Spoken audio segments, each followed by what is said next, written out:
The mysterious disappearance at Union Station. The vanishing. The snow had begun to fall just after dusk. Soft flakes drifting through the glow of Chicago's Christmas lights.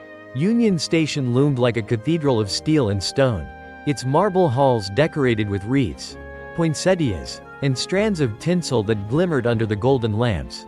Families hurried past with parcels. Lovers clasped hands beneath scarves. And the great echo of footsteps filled the vaulted concourse. Emily Carter adjusted the strap of her bag and smiled faintly at the crowds around her. She loved this time of year, the anticipation. The music playing faintly through the loudspeakers. Even the smell of roasted chestnuts from a vendor outside the station doors. She had been sketching Christmas scenes in her notebook all week, capturing strangers in charcoal and color. Tonight, she was going home to Evanston, a short train ride away, where her mother had promised hot chocolate and a fireplace blazing. At 9:05 p.m., Emily sent her last message, "On my way. Mom, train leaves in 10 minutes. She slid the phone back into her coat pocket. She did not notice the tall man in the long coat standing beneath the clock. He was watching her, the brim of his hat pulled low over his face. Blank. Blank. Detective Michael O'Connor was not supposed to be at Union Station that night. He had promised himself, after leaving the Chicago PD 3 years earlier, that he was finished with midnight surveillance. Finished with standing in the cold waiting for something to happen. But old habits died hard. He sat on a bench near the west exit, a paper cup of coffee cooling in his hand, and watched the endless parade of people. Michael was 46, broad-shouldered but heavy with age. His hair salted gray. A scar above his left eyebrow caught the light whenever he turned. Most people didn't notice him. And that was exactly how he liked it. He had once been the kind of cop who chased shadows, who believed in patterns and whispers no one else heard. But after one bad case, a kidnapping gone wrong, his career had collapsed. He had walked away before they forced him out. Now he worked as a private investigator. Divorce work, missing pets, the occasional fraud case, nothing like the old days. But there were nights, especially Christmas Eve, when the ghosts came back and he found himself drifting to the places where he used to hunt. And Union Station was full of ghosts. At 9:12 p.m., a security camera above Gate 3 caught Emily Carter stepping into frame. She looked toward the departure board, checked her ticket, and moved closer to the track entrance. 2 minutes later, the same camera showed an empty hallway. She never boarded her train. By the time the police were called, her mother panicked when Emily failed to arrive. The station had quieted. Patrol officers swept the concourse, asked a few half-hearted questions, then filed the report as a possible runaway. Young people disappeared all the time. Maybe she had gone off with a boyfriend. Maybe she had taken a wrong train. But Michael heard the whispers the next morning. He still had friends at CPD. Detectives who called him when something didn't sit right.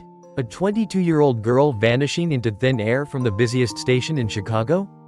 On Christmas Eve? No witnesses. No trace. Just gone? That was not a runaway.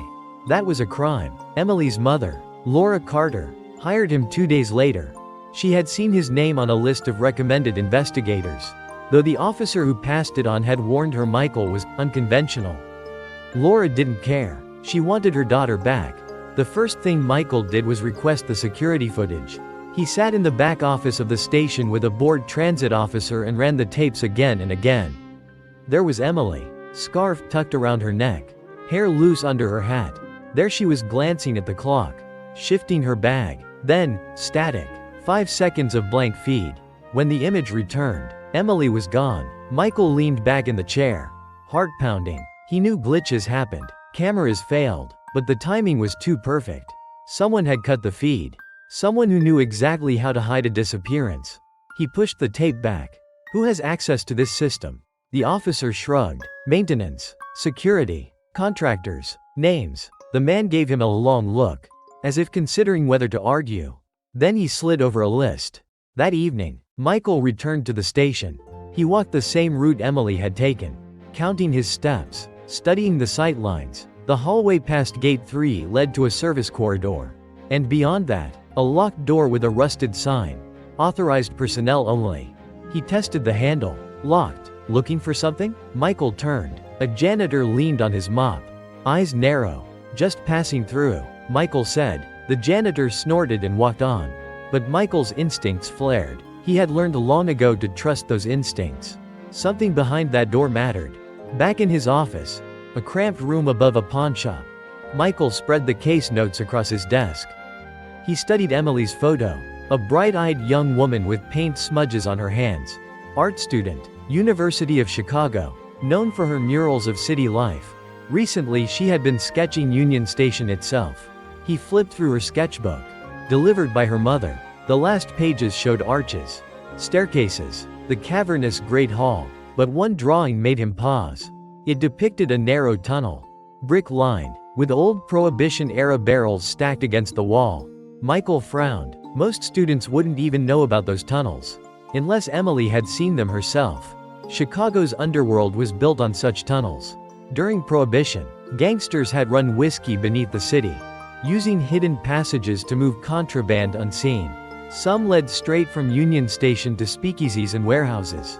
Most were sealed off decades ago, but not all. If Emily had stumbled onto one of those tunnels, if she had seen something she wasn't supposed to, Michael rubbed his scar. He knew where this trail led, and it wasn't to holiday cheer. The next morning, he called Laura Carter. "I won't lie," he said. "Your daughter's case is serious. She didn't just walk away. Someone made her disappear." Laura's voice trembled. "Do you think she's alive?" "I think," Michael said carefully. "If she is, we don't have much time."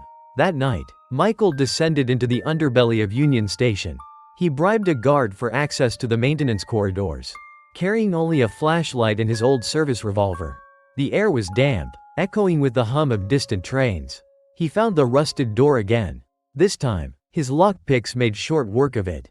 Inside was a staircase, spiraling downward into darkness. Michael hesitated only a moment before stepping inside. The beam of his flashlight caught graffiti. Old posters peeling from the walls. Rat droppings scattered across stone steps. The smell of mildew thickened. At the bottom lay a tunnel. It stretched into shadow, lined with brick, the ceiling low enough to make him stoop. His footsteps echoed as he moved forward. Then he saw it, on the wall, carved deep into the brick. A symbol, a circle with 3 slashes through it. Michael's blood ran cold. He had seen that mark before, 20 years ago, in a case that had destroyed his career. He was not alone down there. From the far end of the tunnel, a metallic clang echoed, then the scrape of boots on stone. Michael lifted his gun, heart hammering. "Who's there?" Silence. The beam of his flashlight caught a flicker of movement, then nothing. He backed away slowly, senses alive with danger. Whoever was down here had vanished just as quickly as Emily Carter. And Michael O'Connor knew, with grim certainty, that Christmas Eve had only been the beginning. To be continued in part 2. Blank. Blank. Warning: if you enjoyed chilling mysteries like this one, make sure to follow Whispers of Crime for the next installment. Don't forget to subscribe so you never miss a case that hides in the shadows. Whispers in the tunnels. Michael O'Connor barely slept after his descent into the tunnels. The memory of that carved symbol burned in his mind, a circle with 3 slashes. Jagged and deliberate. It wasn't graffiti from bored teenagers. It was a mark. He had last seen it 20 years earlier, during a case no one in the department liked to talk about. A girl had disappeared from the South Side. Weeks later, her body was found in an abandoned warehouse. The same symbol had been painted on the walls near where she was kept. The investigation went nowhere. No suspects. No motive. The press dubbed it the silent mark. Then it faded into obscurity. A cold case buried beneath newer horrors. And now, after 2 decades, the mark had returned, beneath Union Station. At dawn, Michael sat in his cramped office, staring at Emily Carter's sketchbook. The tunnel drawing nagged at him. She had seen something, recorded it in pencil. He traced his finger along the lines she'd drawn, the arch, the barrels, the very curve of the brickwork. It was almost identical to the passage he had walked through, which meant she had been there. But how? The tunnels were sealed, forgotten, unless someone had shown her. He began with the janitor. The man's name was Luis Delgado, 59 years old, employed by a third-party contractor. Michael found him smoking outside the station, bundled against the cold. His eyes narrowed when Michael approached. "Hey," Michael said, flashing his old badge out of habit before realizing he no longer carried one. We talked the other night.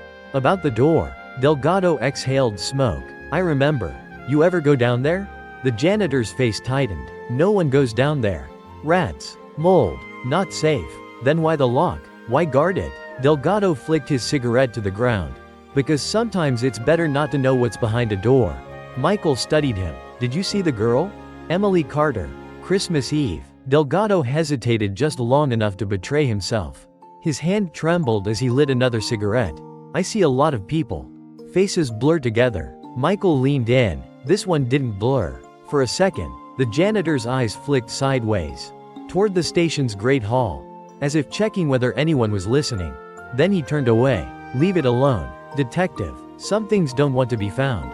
That afternoon, Michael met with Laura Carter again. She was pale, her hands shaking as she gripped a mug of coffee. Did you find anything? She asked. Michael chose his words carefully. I found proof Emily was in the lower levels of the station. She may have stumbled onto something hidden. Laura's face crumpled. Hidden? What does that mean? It means, Michael said, someone didn't want her to leave. Tears welled in her eyes. But she's alive? Tell me she's alive. Michael hesitated. He thought of the symbol on the wall. The footsteps in the tunnel. The darkness. I can't promise, he said softly. But I'll keep looking. Night fell over Chicago, the streets glittering with holiday decorations. Michael returned to Union Station, this time blending into the crowds. He watched, listened. People were always the key.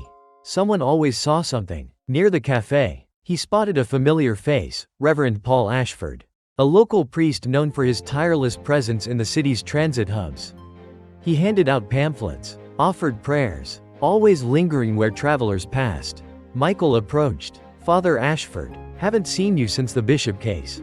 The priest looked up, startled. His hair was thin, his cassock worn. Michael O'Connor, still chasing shadows? Sometimes shadows are worth chasing.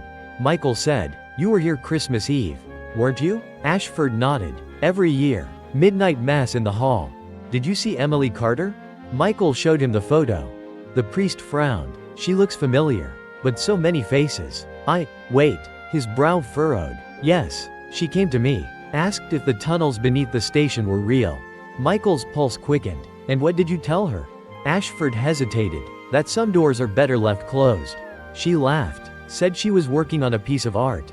Wanted to capture the city's history. She thanked me, then walked toward gate. That was the last time you saw her? Yes. Ashford's eyes clouded. I should have said more. Warned her. Those tunnels are cursed. Michael, evil things have walked there. Back in his office, Michael pieced the threads together. Emily had asked questions. Someone had led her deeper. And now she was gone. But why Emily? Why now? He sifted through station records, tracing ownership, the maintenance contracts, the security feeds, the renovations. One name repeated, Halstrom Development, a powerful real estate firm pushing for the demolition of Union Station's older sections. Its CEO, Richard Halstrom, had deep political ties and a reputation for cutting corners. Michael remembered Halstrom from years back, connected to construction unions, rumored to launder money through city projects. Never proven. If the tunnels contained secrets, evidence of crimes long buried, Halstrom might have reason to make them vanish. And anyone who stumbled in could become collateral. The following day, Michael scheduled a meeting with an old ally, Detective Sarah Lynn. One of the few people still willing to speak to him. She was younger, sharp, ambitious. They met in a diner near the Loop. Steam rising from mugs of coffee. You're chasing ghosts again, she said, sliding into the booth. Maybe, Michael admitted. But this girl didn't just vanish. I found the mark. Sarah, the same mark from 20 years ago. Her expression hardened. You're serious? As a heart attack. She leaned in. If that symbol's back, it's not some real estate mogul. It's older, deeper. Michael nodded. So help me. Sarah sighed. I can't. Not officially. The department thinks you're toxic. But, she pulled a small folder from her bag. This is off the books. The cold case files from the original Silent Mark investigation. Michael opened it, scanning photographs of victims, diagrams of tunnels, scrawled notes. His stomach clenched. The same pattern, the same disappearances, always near transit hubs, always around the holidays, and always, the bodies appeared weeks later. That night, Michael dreamed of tunnels. He dreamed of Emily's face. pale and terrified, reaching out from the dark. He woke drenched in sweat, the sound of footsteps echoing in his ears. He knew he had to go back. Union Station was quieter in the small hours. Michael carried a heavier flashlight this time, and a notebook to sketch the tunnels. He slipped past the guard, found the rusted door again, and descended. The air was colder than before. The symbol on the wall seemed to glow faintly under the beam of his light. He traced it with his finger, then moved deeper. The tunnel branched. One path led to a collapsed wall. The other curved into darkness. Michael followed, his breath loud in the silence. Then he saw it, scratches on the floor. Recent, marks of something dragged. He crouched, ran his hand over the stone. Fresh. Emily had been here. The sound came suddenly, a whisper. Faint and echoing. He froze, straining to hear. It came again, a voice just beyond the reach of light. Help! Michael's blood surged. Emily? He called. Silence. He moved forward, heart hammering. The tunnel opened into a chamber. Wide and domed, old barrels lined the walls. Collapsed crates littering the floor. In the center stood a chair. Chains clinked softly against it, swinging in some unseen draft. Empty. But on the floor beside the chair lay Emily's scarf, red.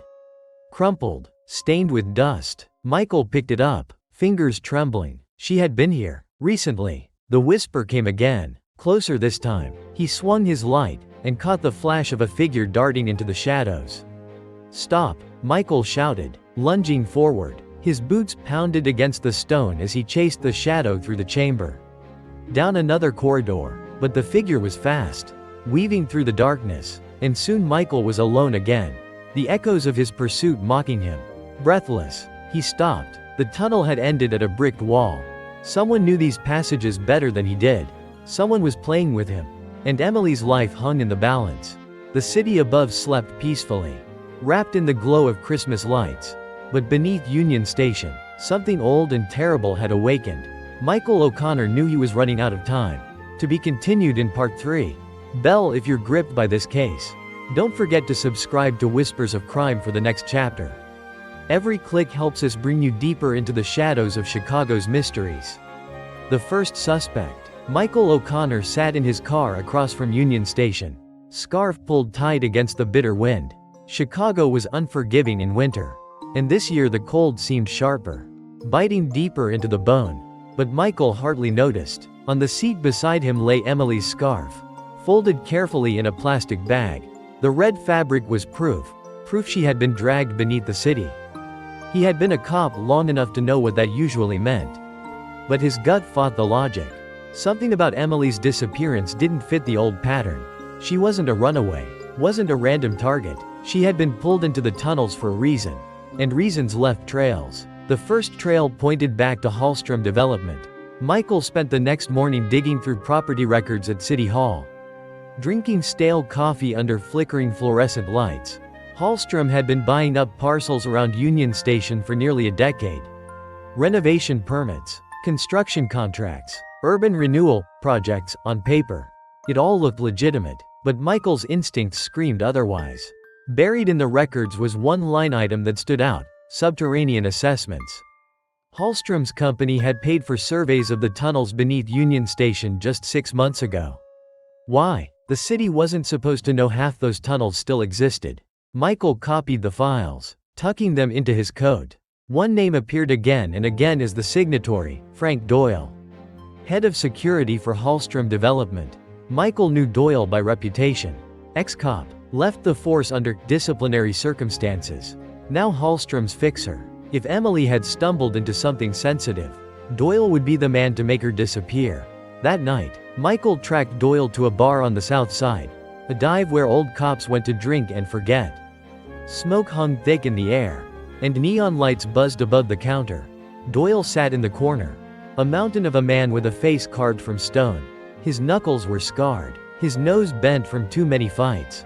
Michael slid into the booth across from him. Doyle. The man looked up, eyes narrowing. Well, O'Connor. Didn't think you were still sniffing around after they tossed you out. Michael kept his voice calm. I'm looking for a girl. Emily Carter. Disappeared Christmas Eve. Last seen at Union Station.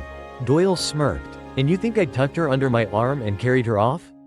Someone did, and Halstrom Development has been poking around those tunnels. Michael leaned forward. She had drawings of them. Detailed ones. Where would a 22-year-old art student get access to restricted passages? For a moment, something flickered in Doyle's eyes, surprise.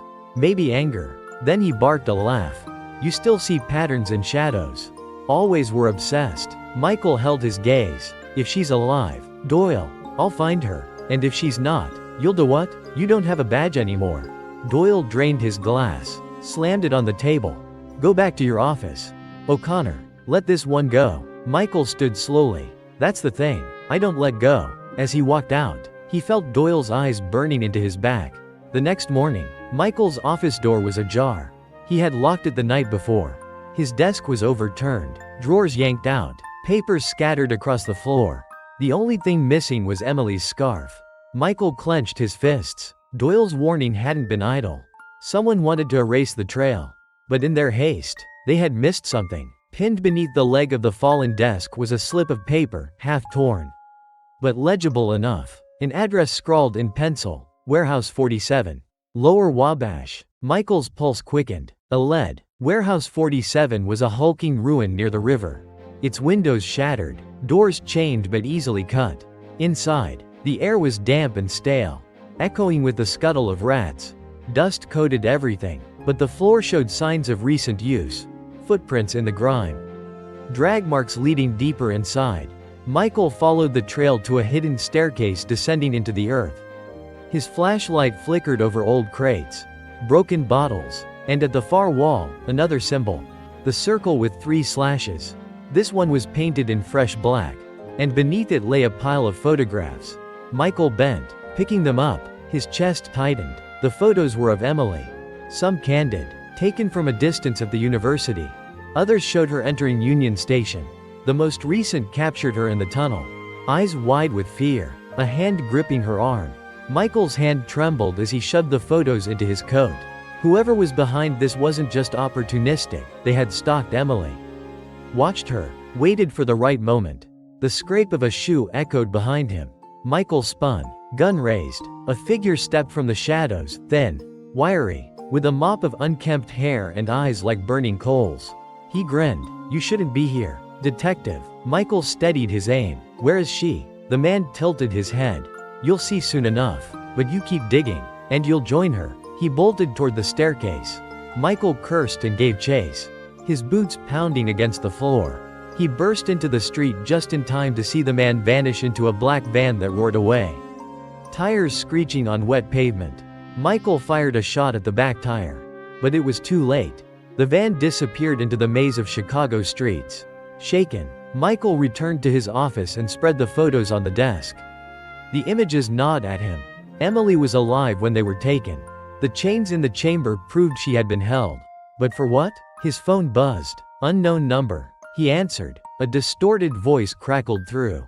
Stop looking, O'Connor. You're chasing ghosts that belong buried. Michael's jaw tightened. I'll bury you if she dies. The line went dead. He poured himself a shot of whiskey. Hands trembling. The shadows of his past were converging with the present. The silent mark wasn't just a symbol from 20 years ago, it was alive. Thriving beneath Chicago. And now he was in its crosshairs. That night, Michael dreamed of Emily again. This time, she was painting a mural on a vast wall. Colors spreading like fire. But as he stepped closer, the paint bled red, dripping into pools at her feet. She turned to him, her mouth moving silently. Behind her, the circle and slashes burned like a brand. He woke gasping, sweat soaking his sheets. The dream wasn't random. Emily's art was the key. She had seen something, captured it in her sketches.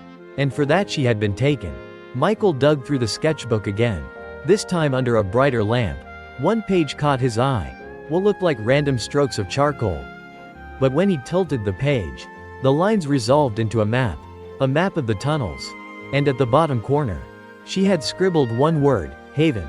Michael's pulse hammered. Haven. Was it a name? A place? A clue? The next evening, Michael sought out Sarah Lynn again. They met in her car, parked beneath a flickering street lamp. He spread the photos across the dashboard. Sarah cursed under her breath. This isn't random. Whoever took her has resources. Surveillance. Manpower. Halstrom, Michael said, or someone using his network. Sarah studied the map sketch. Haven could be one of the old tunnel safehouses. During Prohibition, they used code names: Haven, Nest, Cellar. Some still exist, hidden under properties. Michael leaned closer. Can you get me records? Sarah hesitated. If they trace it back to me. They won't, Michael said. You know I can't do this alone. She sighed. Fine, I'll see what I can dig up. But Michael, if you're right, you're not chasing a single suspect. You're chasing a network. Later, Michael sat in his car, staring at the river as ice drifted past. A network. It made sense. The silent mark wasn't one man. It never had been. It was an organization, a hidden order that thrived beneath the city while Chicago slept. And Emily Carter had stumbled straight into its heart. As midnight approached, Michael loaded his revolver and pulled on his coat. The hunt was accelerating, and he couldn't afford to slow down. Somewhere under Chicago, Emily was waiting, and Michael O'Connor would tear the city apart brick by brick if that's what it took to find her. To be continued in Part 4. Magnifying glass. If this case has you hooked, don't forget to subscribe to Whispers of Crime. Every episode pulls you deeper into the chilling mysteries that cities try to hide. Stay tuned. The next chapter uncovers what Haven really means. Haven, Emily's captivity. Emily Carter woke to darkness. Her wrists ached from the cuffs that bound her to the chair. Her throat raw from crying. Somewhere above, faint vibrations told her a train was passing. She was still beneath Union Station. The air smelled of damp stone and rust. A single bulb swung overhead, casting jagged shadows across the chamber. She tried to shift, but the chains rattled loudly, reminding her of her prison. She had lost track of time. Hours, maybe days. Once, a man had entered, tall, coat brushing the floor, face obscured by the brim of a hat. He never spoke. He only placed a bottle of water on the floor, then left again, locking the door. Emily's mind clung to scraps of memory. She remembered sketching the tunnels, the thrill of discovering a hidden passage. She had wanted authenticity for her mural, something beyond imagination. But the moment she stepped deeper, a hand had closed over her mouth, dragging her into the shadows. Now she whispered to herself, clinging to hope, "Mom will look for me. Someone will." Her voice cracked. She thought of Michael O'Connor. She had met him once, briefly, when her mother hired him to check on a theft at their neighborhood years ago. She remembered his tired eyes, the scar on his forehead. He had seemed broken, but kind. If anyone could find her, it would be him. But each hour in the darkness chipped away at hope. Michael's breakthrough. Michael O'Connor studied the charcoal map again under his desk lamp. Emily had scrawled Haven at the corner of the tunnels. Sarah Lynn's words echoed in his head. Prohibition code names. Safe houses. He dug into archives, calling in favors from old colleagues and even a retired historian he once arrested for artifact theft. Finally, a lead surfaced. In 1926, a speakeasy known as the Haven had operated beneath Union Station. It had been a sanctuary for bootleggers, a place where no law could touch them. Rumor claimed the tunnels there were reinforced, expanded into hidden rooms for storage and for punishment. If the silent mark still existed, if they had inherited the old network, then Haven would be their throne room. Michael felt the weight of the revolver in his drawer. He was walking into the lion's den. The informant. Before he could storm the tunnels, Michael needed intel. He returned to the Southside bar where he had confronted Doyle. Keeping to the shadows, this time, he wasn't looking for Doyle. He was watching the wiry man who had slipped away from the warehouse, the one with eyes like burning coals. Hours passed before the man appeared. He sat at the bar, ordered whiskey, and spoke in hushed tones to a companion. Michael slid closer, ears straining. "Haven's ready," the man whispered. The girl's sketch was too close. "Doyle says keep her breathing until Halstrom decides."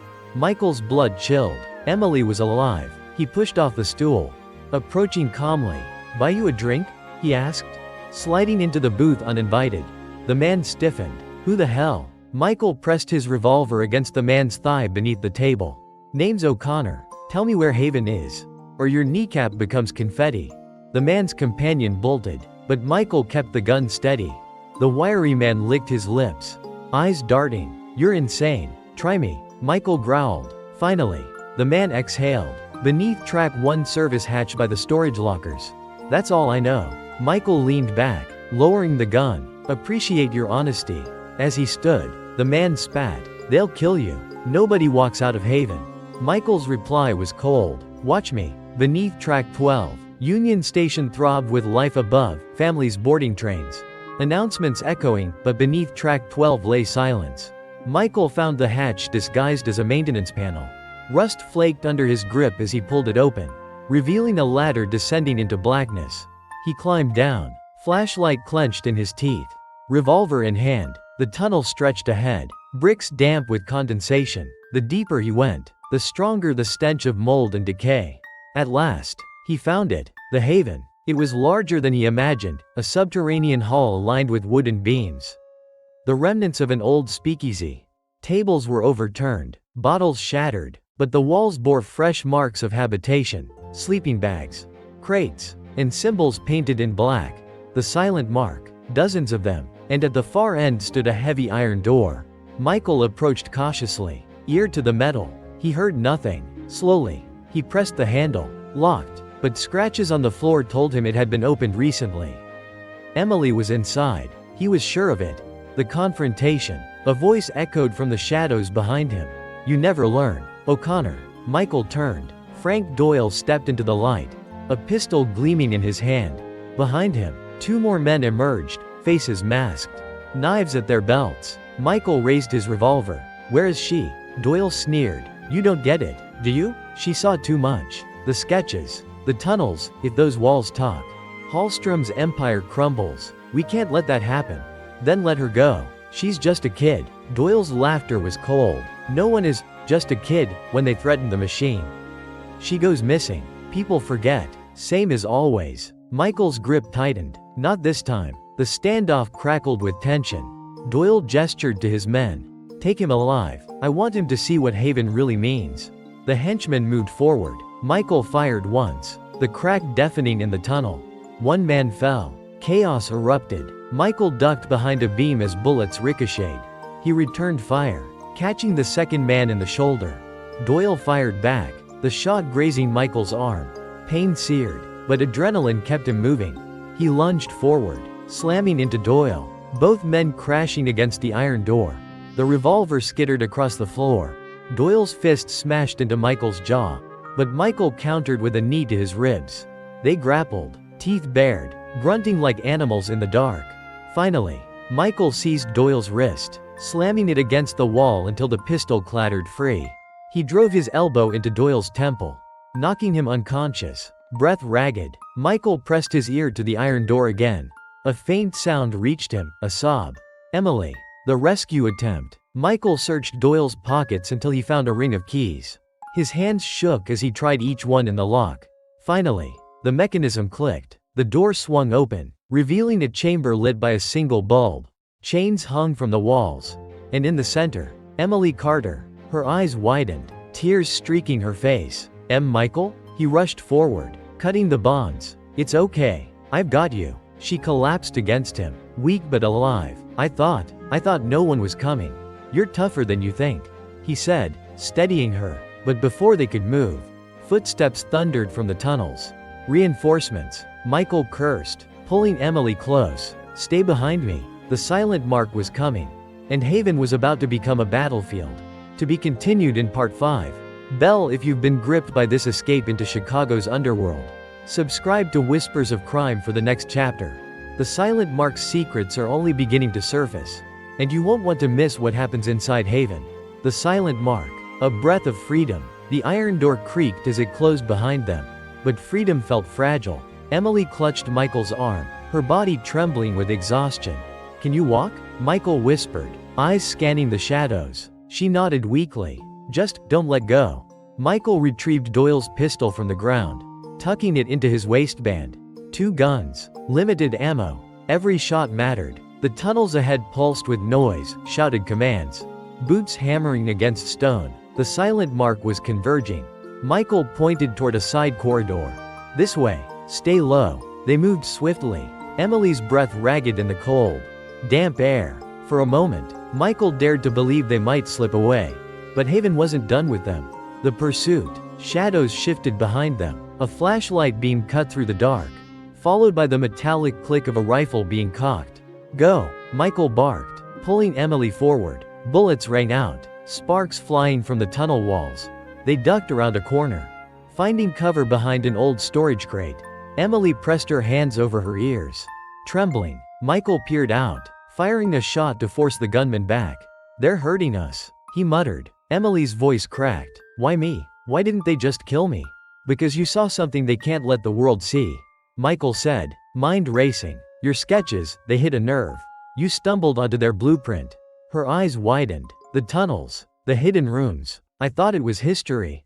Michael nodded grimly. "It's not just history. It's their kingdom." Another round of gunfire shattered the crate. Splinters rained down. Michael pulled Emily tight. "We can't stay here," he said. "We run on my signal." She swallowed hard. "And if we don't make it? Then they'll never forget how hard we fought." The hidden chamber. They sprinted down another corridor, deeper into Haven's belly. The noise of pursuit grew distant for a moment, but new sounds replaced it, echoes of water dripping, the hiss of steam. The tunnel opened into a vast chamber. Old stone pillars lined the walls, remnants of Chicago's earliest infrastructure. In the center sat a long table covered in maps, photographs, and weapons. Emily gasped. "It's like a war room." Michael scanned the materials. Maps of Union Station and surrounding neighborhoods, marked with red circles. Photographs of politicians, businessmen, even police officers. Every one of them had an X through their face. "They're not just criminals," Michael whispered. "They're orchestrating something bigger." Before Emily could reply, a slow clap echoed through the chamber. From the shadows emerged a tall figure in a tailored suit, hair silvered with age, eyes like steel. "Michael O'Connor," the man said smoothly. "At last, we meet." Michael leveled his gun. "Halstrom." Halstrom revealed. Victor Halstrom, once the celebrated police commissioner of Chicago, stepped fully into the light. His reputation had collapsed years ago after whispers of corruption, but he had vanished before trial. Now he stood before them, alive and thriving. "You're supposed to be dead," Michael growled. Halstrom smiled thinly. "Death is such a convenient illusion, especially when the city needs a villain to bury its scandals." Emily's grip tightened on Michael's sleeve.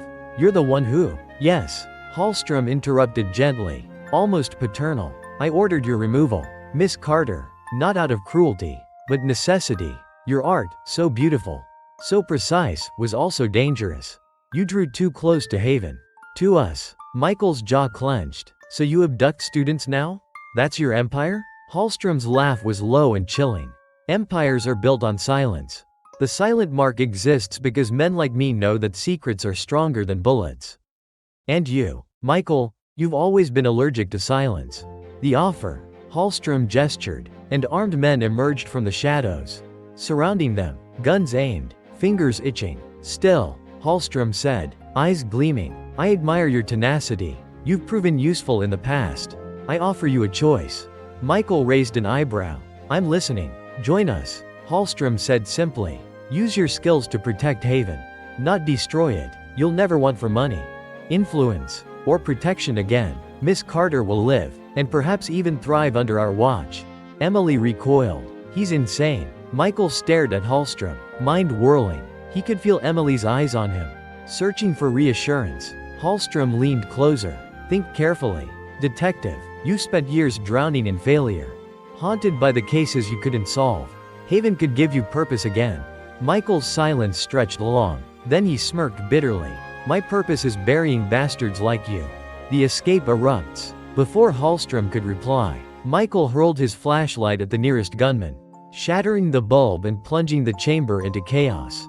Gunfire erupted. Sparks flew as bullets ricocheted off stone.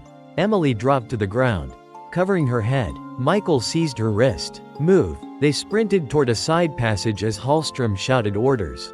Men gave chase, their footsteps thunderous. The tunnel twisted upward, narrowing into a steep incline. Light filtered faintly from above, an exit hatch. Emily gasped. "We're close." Michael fired behind them, dropping another pursuer, but his ammo was nearly gone. At the hatch, he boosted Emily upward. She pushed with trembling arms, grunting as the panel gave way. Snowy air rushed in. "Go," Michael urged. Emily scrambled through, vanishing into the night. Michael followed, dragging himself onto the tracks. Union Station loomed above, festive and glowing. Ordinary travelers laughed and carried gifts, oblivious to the war raging below. But before Michael could rise fully, a shot cracked. Pain seared his leg, dropping him to one knee. He looked back. Halstrom stood in the hatch, pistol smoking, eyes locked with his. The warning: Halstrom didn't climb out. Instead, he lowered his weapon deliberately. "This isn't over, O'Connor," he called across the snow. His voice was calm, unshaken. "You've stolen a pawn, but the board still belongs to me." Michael gritted his teeth, hauling himself upright with Emily's help. "We'll see about that." Halstrom's smile was the last thing visible before he retreated into the dark. Sealing the hatch behind him, the silent mark still ruled beneath Chicago. Aftermath. Paramedics treated Michael's leg while police swarmed the station. Emily sat nearby, wrapped in a blanket, eyes vacant with shock. Detective Sarah Lynn arrived, fury etched on her face. "O'Connor, what the hell have you dragged me into?" Michael handed her the stolen maps from Haven's war room. "Not dragged, exposed. Halstrom's alive, and he's planning something massive." Sarah scanned the materials, her expression shifting from anger to dread. "If this is real, Chicago's sitting on a powder keg." Emily spoke softly. "He called it Haven, but it's not safe. It's a prison, a throne for monsters." Michael nodded. "And we're going to burn it down." Closing tease. The fight wasn't finished. Haven still pulsed beneath Union Station, stronger than ever, commanded by a man who should have been long dead. Michael knew the silent mark wouldn't rest. And neither would he. Skull, if this chapter hooked you, make sure you subscribe to Whispers of Crime for Part 6. Halstrom's empire is only beginning to reveal itself, and Emily's sketches may hold the final key to bringing him down. Stay tuned, because the next episode will drag us even deeper into the shadows of Chicago's underworld. The City in Shadow. Blank. Underscore. Blank. Emily's recovery. The hospital room smelled of antiseptic and pine-scented cleaner, as if even sickness had been dressed up for Christmas. Emily sat upright in the bed, sketchpad balanced on her lap. Her hand trembled, but the pencil moved anyway. She drew the tunnels, every line, every curve of stone, every mark she remembered from Haven. The images poured out of her like water from a burst dam. Her mother entered quietly, setting down a bag of clean clothes. "Honey, maybe you should rest." Emily shook her head. "If I stop drawing, I'll forget the details. And if I forget, they win." Her voice was hoarse, but fierce. She wasn't just a victim anymore. She was a witness, and maybe more. Blank. Underscore. Blank. Michael and Sarah. Across town, Michael O'Connor sat in Detective Sarah Lynn's office, leg bandaged, frustration boiling. Maps of Chicago sprawled across the desk, dotted with red circles from the materials he had stolen at Haven. Sarah tapped a pen against the table. "So you're telling me Halstrom's alive, running a shadow empire beneath the city, and planning, what? An attack? A coup?" Michael leaned forward. "Look at the pattern. The marks line up with key infrastructure, rail lines, water mains, communication hubs. He's building control points. If the silent mark shuts these down, the city grinds to a halt." Sarah's jaw tightened. "And the department won't even admit Halstrom still breathes. If I take this upstairs, I'll be laughed out of the room." "Then don't," Michael said bluntly. "Work with me. Off the books." Sarah gave him a long look. "You always did drag me into the worst corners of this city." Michael smirked despite the weight in his chest. "And you always walked out alive." Blank. Underscore. Blank. Emily's breakthrough. Later that night, Sarah visited Emily at the hospital. She studied the sketches with growing astonishment. "These aren't just drawings," Sarah murmured. "They're blueprints. You've mapped parts of the tunnels we didn't even know existed." Emily shrugged weakly. I remember lines, shapes. I draw them until they make sense." Michael studied one page more closely. In the corner of the drawing, Emily had scrawled a symbol without even realizing it, the same curved mark from Haven's walls. "The silent mark," Michael whispered. "But this one's different." Emily tilted her head. "I thought it was just decoration." Sarah traced it with her finger. "It's a variation, maybe a command, maybe a location marker." Michael's eyes narrowed. "Or a warning." Blank. Underscore. Blank. The city's web. In the days that followed, Michael and Sarah pieced together connections from Emily's drawings, the maps, and old case files. What emerged was a chilling web. City contractors tied to shell companies, fronts for the silent mark. Retired cops on Halstrom's payroll, positioned as security consultants. A politician pushing for redevelopment projects right where the tunnels intersected. It wasn't just crime, it was infiltration. Michael slammed his fist on the desk. Halstrom isn't just hiding in the dark. He's building a parallel city beneath ours. Sarah rubbed her temples. If even half of this is true, Chicago isn't safe. He could paralyze us in a night. Michael looked out the window at the glittering skyline. Snow fell gently, masking the rot beneath. We need to hit him first. Blank. Underscore. Blank. A message from Haven. That evening, as Michael limped to his car, a folded paper slid from beneath the windshield wiper. He unfolded it slowly. Inside was a sketch. Not his, not Emily's, but one done in rough charcoal. It showed Michael himself, standing in a tunnel, surrounded by the silent mark. At the bottom, scrawled in a hand he recognized instantly, were the words, "Come back to Haven, or she pays the price." Michael's blood ran cold. They weren't finished with Emily. Blank. Underscore. Blank. Emily's choice. Back in the hospital, Michael confronted Emily with the note. "They know you're alive. They're coming for you again." Emily's face paled, but her jaw sat firm. "Then I won't hide." Michael shook his head. "You don't understand." "No," she interrupted. "I do. They're afraid of what I can reveal. My art is the only weapon I have. If I draw everything, publish it, show the city what they're doing, they lose their silence." Sarah looked skeptical. "That would make you a target." Emily's eyes burned. "I already am." For the first time, Michael saw not just a frightened girl, but a fighter. Blank. Underscore. Blank. Halstrom's broadcast. 2 nights later, Chicago froze. Every major news channel was hijacked by a broadcast. Victor Halstrom appeared on screen, immaculate in his suit, speaking from the shadows of Haven. "People of Chicago," he began, voice calm, confident, "your city is broken. Corruption rots your leaders. Crime bleeds your streets, and lies blind your eyes. For too long, you have trusted a system built on decay." He leaned closer, eyes like ice. "We are the cure." The silent mark watches, and waits. Soon, silence will fall across this city, and when it does, order will be restored. The feed cut out. Panic erupted across Chicago. Michael turned to Sarah. "He just declared war." Blank. Underscore. Blank. The pact. In the aftermath of the broadcast, Michael, Sarah, and Emily gathered in Michael's cramped office. The old radiator hissed, casting shadows across the peeling walls. Emily spread her drawings across the desk. "This is everything I know. Every tunnel, every chamber, it's all connected. If we can pinpoint Haven's heart, we can expose them." Sarah crossed her arms. "Exposing them isn't enough. We need evidence that ties Halstrom to the city officials.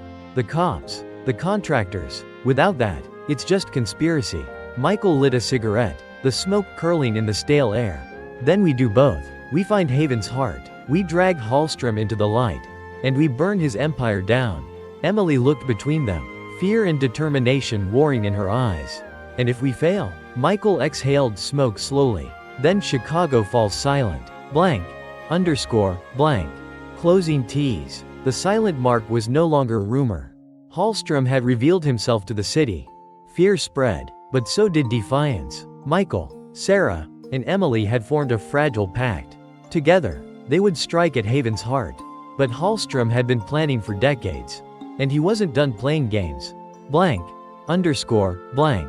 Skull and crossbones. If this chapter drew you deeper into the conspiracy, don't miss the next part on Whispers of Crime. Subscribe now to follow Michael, Emily, and Sarah as they prepare their most dangerous move yet, infiltrating the very heart of Haven. Into the lion's den. The plan. Snow whipped against the windows of Michael's office as the three of them leaned over the scattered sketches. Emily's pencil had traced every tunnel she remembered, every symbol she had glimpsed in the dark. Sarah jabbed a finger at the page. "Here, beneath the western concourse, if Haven has a central chamber. This is it." Michael exhaled slowly. "Then that's where we strike." Emily's voice trembled, though her eyes held fire. "If we go down there, we might not come back."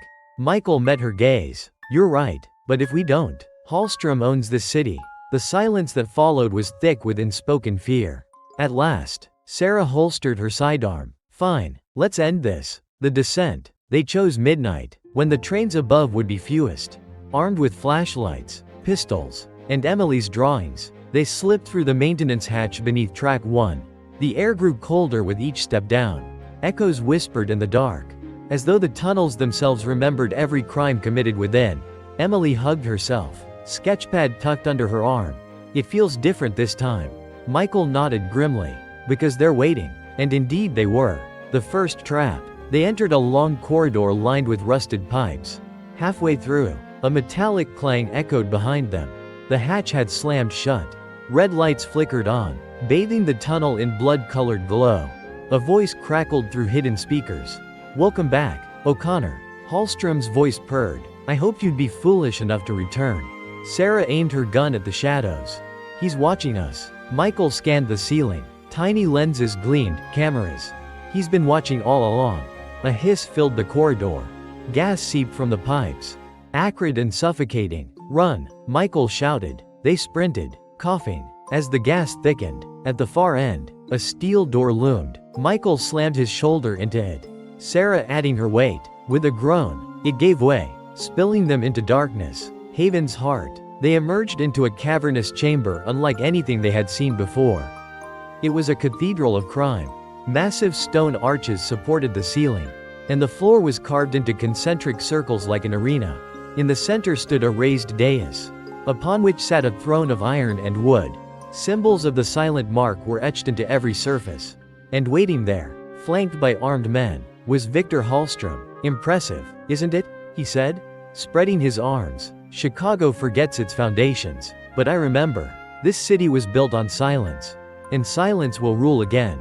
Emily whispered, This is what I drew." Halstrom's eyes gleamed. "Indeed, your art is exquisite, my dear. It nearly ruined everything, but tonight, it becomes the final piece of my masterpiece." The offer. Again, Halstrom descended the dais, moving with the confidence of a man untouchable. "You've seen my strength," he told Michael. "You've seen my reach. Why fight a war you cannot win? Join me, all of you. Together, we could shape this city into order." Sarah raised her gun. "Order built on blood isn't order, it's tyranny." Halstrom smirked, spoken like a true idealist. "And you, O'Connor? You've tasted failure your whole life. Don't you want to matter again?" Michael's reply was steel. "I matter right now, because I'm standing against you." The betrayal. Halstrom's smile faded. He raised his hand. The guards advanced, weapons ready. Then, an explosion. One of the side tunnels erupted in fire and smoke, throwing men to the ground. From the chaos emerged figures in black, armed with rifles. Sarah's eyes widened. "Who the hell?" Michael recognized them instantly. Feds. Agents in tactical gear poured into the chamber, shouting commands. The silent mark scattered, gunfire exploding in every direction. Halstrom's calm never wavered. "So, you brought company." Michael shook his head. "Not me." Halstrom's smirk returned. "Of course, the girl." Emily froze. "What? You leaked your drawings?" Halstrom said, eyes gleaming. "Your little hospital sketches. The moment they went public, the wolves came sniffing. And now, Haven burns. Chaos in the cathedral. The chamber became a war zone. Bullets tore through stone, screams echoing as agents and criminals clashed." Michael dragged Emily behind a pillar, firing when he could. Sarah barked orders, covering their flank. "Stay down." Michael shouted at Emily, but Emily's gaze was locked on Halstrom, who stood serenely amidst the chaos, as though the bullets themselves avoided him.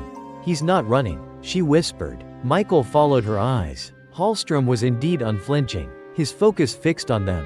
The duel. Finally, Halstrom moved. He drew a pistol and strode through the chaos, firing with deadly precision. Agents fell. Criminals rallied around him. Michael stepped into his path, revolver raised. The two men locked eyes. "This ends tonight," Michael growled. Halstrom's smile was cold. "Yes, but not how you hope." They fired. Sparks exploded as bullets ricocheted. Michael lunged, tackling Halstrom to the ground. The pistol skittered away. They grappled brutally, fists and elbows crashing. Halstrom was older, but his strength was terrifying. He slammed Michael against the stone, choking him. Emily screamed. "Michael!" With a desperate surge, Michael drove his head into Halstrom's face. Blood sprayed. He ripped free, grabbing his revolver. But Halstrom only laughed, blood staining his teeth. Even if you kill me, the mark lives on. Michael pressed the barrel to his head. Then I'll start with you. The twist. Before he could pull the trigger, Halstrom whispered, check your pocket. Confused, Michael reached into his coat and pulled out a small black device. A blinking red light pulsed. Halstrom's smile widened. You walked my bomb straight into this room. Michael's stomach dropped. The chamber wasn't just a throne. It was a trap. Closing T's. The beeping grew faster. Agents screamed for evacuation. The silent mark fled into the tunnels. Michael froze, revolver trembling in his grip. Emily clutched his arm, eyes wide with terror. Sarah shouted, we have seconds. And Halstrom whispered, calm as ever. The city falls silent tonight. Skull and crossbones if this cliffhanger gripped you. Make sure to subscribe to Whispers of Crime for the explosive final chapter. The silent mark's fate, Emily's courage, and Michael's redemption will collide in one last desperate fight beneath Chicago. Silence and echoes. The clock is ticking. The bomb's red light blinked faster. A steady, merciless heartbeat. Smoke and gunfire filled the subterranean cathedral. Michael clutched the device, veins bulging in his neck. How big is it? Halstrom, blood dripping from his nose, smiled through the chaos. Big enough to bury every witness. The mark will live on in silence. Sarah grabbed Michael's arm. We can't defuse this without knowing the trigger. We need to move, now. Emily's voice cut through the madness. No, if we run, the whole station comes down. Thousands of people, trains, families above us. It'll be another Union Station massacre. Her words froze them all. The chase. Halstrom shoved Michael hard, tearing himself free. History demands blood, he growled, before vanishing into the smoke. His men followed, cutting off pursuit with a volley of gunfire. Michael cursed, ducking back. He's running for an escape tunnel. Sarah fired after the retreating silhouettes. We'll never catch him in this chaos. Emily's gaze locked on the bomb. Then forget him. This comes first. Michael nodded grimly. Fine, we end his game another way. The bomb. They ducked behind the dais. Michael set the device down. Wires, blue, yellow, black, curled out like veins. A digital counter appeared, glowing on the side. 258, 257. Sarah's voice was tight. We don't have the tools. Michael wiped sweat from his brow. We have hands and nerves. That's all. Emily knelt beside them, eyes strangely calm. I can do it. Both turned to her in shock. Michael shook his head. Absolutely not. Emily met his gaze steadily. All those sketches, every symbol I drew, I wasn't just copying. I understood them. Halstrom left messages, patterns, puzzles. This, she touched the bomb gently, is another puzzle. Sarah hissed. This isn't a damn crossword. Emily's hands trembled only slightly. If I don't try, everyone dies. The decision. Michael's chest heaved. He looked at Sarah, then at Emily. The counter blinked down to 150. He pressed the revolver into Sarah's hand. Cover us. If Halstrom comes back, you drop him. Sarah swallowed hard, then nodded. Michael turned back to Emily.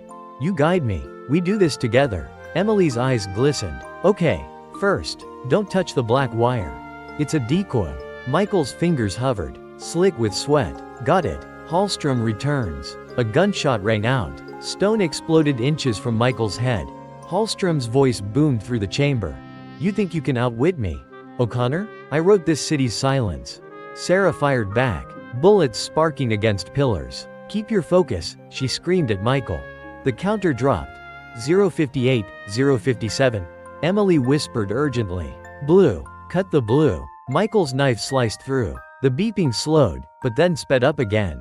Emily's breath caught. Oh no. Halstrom laughed from the shadows. Every choice you make only tightens the noose. The breakthrough. Michael slammed his fist on the dais. Think, Emily. What are we missing? Emily squeezed her eyes shut. The symbols. The circles. Concentric, like a clock. It's not the wires, it's the sequence. Her eyes flew open. Turn the dial. Counterclockwise. 3 notches. Michael twisted the dial. The beeping faltered, then steadied. The timer froze at 0 to 3. Silence. Sarah dared a glance. Is it? Emily shook her head, not disarmed. Paused. One wrong move resets it. The final confrontation. Halstrom stepped from the smoke. revolver aimed at Emily. His face was a mask of fury and blood. "Clever girl," he said, but puzzles end in silence.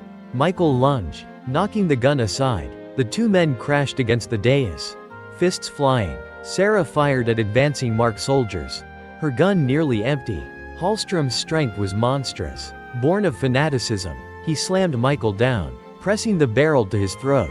"I told you, silence rules," Emily screamed, grabbing the bomb. "Then hear this." She twisted the dial again, forward. One notch. A shrill alarm blared. The timer restarted at 0:15, 0:14. Halstrom froze, eyes wide. Michael seized the moment, driving his revolver butt into Halstrom's temple. The man collapsed, blood spraying, unconscious at last. "Escape," Sarah shouted. "Move, now." Michael scooped Emily up, clutching the bomb to his chest. The three of them sprinted through the side tunnel, gunfire and screams echoing behind. They burst into the maintenance shaft, boots slamming metal rungs as they climbed. The counter screamed, 007, 006. At the top, Michael shoved Emily and Sarah out onto the snowy tracks. He hurled the bomb back down the shaft. 001, 000. The world split open. The collapse. A roar shook Union Station. Fire and smoke erupted from the tunnel mouth, belching into the night. Glass shattered overhead. Snow turned black with soot. Michael lay on the platform, chest heaving. Sarah crawled beside him, coughing blood. Emily sobbed into her hands. Sirens wailed in the distance. Federal agents swarmed the station, pulling survivors from the rubble. Halstrom was gone, swallowed by the collapse. Whether dead or escaped, no one could say. The aftermath. 2 days later, Chicago was still digging itself out. The silent mark had scattered, their leadership crippled, but whispers spread that Halstrom lived, lurking in the ruins. Michael stood by the river, cigarette trembling in his hand. Emily joined him, sketchbook tucked under her arm. "You saved the city," she said softly. Michael shook his head. "We slowed the storm, that's all." Sarah limped up, bandaged but unbroken. Sometimes slowing the storm is enough. They stood in silence, watching snow fall into black water. One epilogue. A week later, Emily's sketches were published nationwide. The story of the silent mark electrified America. Headlines screamed, "Union Station bombing thwarted." Michael's name was buried, but that was fine. He wasn't in it for glory. Late at night, in his empty apartment, he tuned into a crime podcast. The voice whispered, "This has been Whispers of Crime. Tonight, we told the story of the Union Station disappearance. A tale of silence, blood, and survival." Subscribe for more stories that haunt the shadows of America's cities. Michael allowed himself a faint smile. The world would remember, even if Chicago's silence never ended. Its echoes lived on. Final note for the audience. Skull, and that concludes the mysterious disappearance at Union Station. If you followed Michael, Sarah, and Emily through every twist and betrayal, don't forget to subscribe to Whispers of Crime for more chilling tales of unsolved mysteries, dark conspiracies, and the shadows of American crime. Because in the end, silence never lasts. The whispers always return.